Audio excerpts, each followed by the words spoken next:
এক হিন্দু গুরু গ্রেপ্তার হয়েছে তার অন্যায়ের কারণে। তিনি একাধিক চক্রান্তে লিপ্ত, এটা প্রমাণিত। দেশ বিরোধী চক্রান্তে লিপ্ত, এটা প্রমাণিত। ইসকন, এটা উলামায়ে কেরাম যখন ইসকন গঠন হয়েছে তখন থেকে বলে আসতেছে।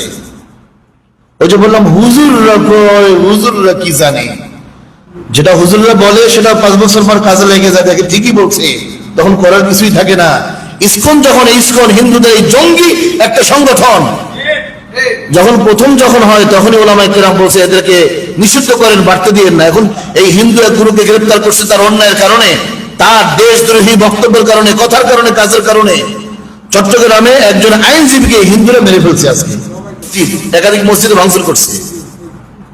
কি আমরা মন্দির পাহারা দিছি কি দেই নাই? কি দিছি কি দেই নাই?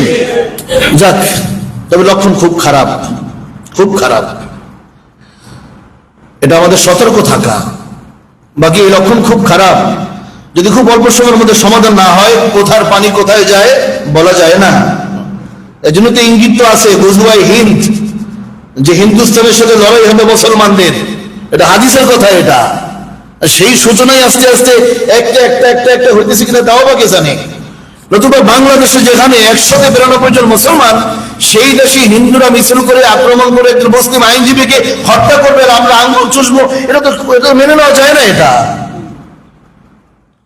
আর ধৈর্য ধরাকে যদি কেউ দুর্বলতা মনে করে, সেটাও ঠিক হবে না। আমি একথা বলে উস্কেই দিচ্ছি না যে চলেন আমরাও গিয়ে আক্রমণ করি, না। আমার দুঃখটা কোথায়, যে আমরা দি মন্দির পাহারা, কি দিছি কি জানি মন্দির পাহারা,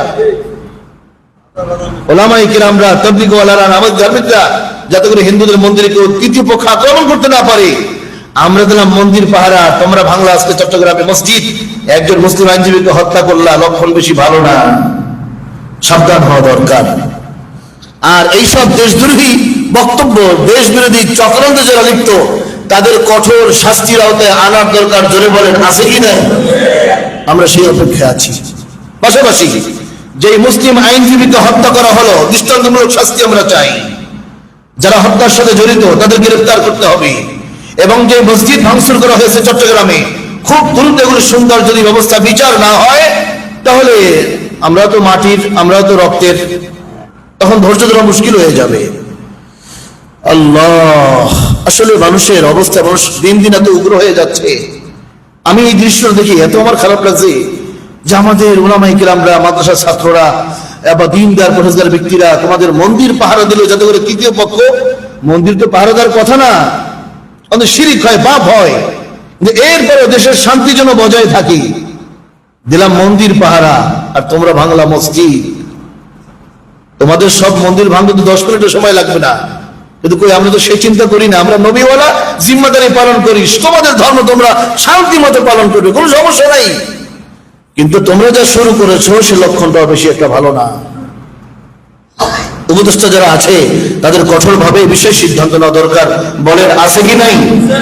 তারা যদি ঢিলামি করে তারাও দায়ী।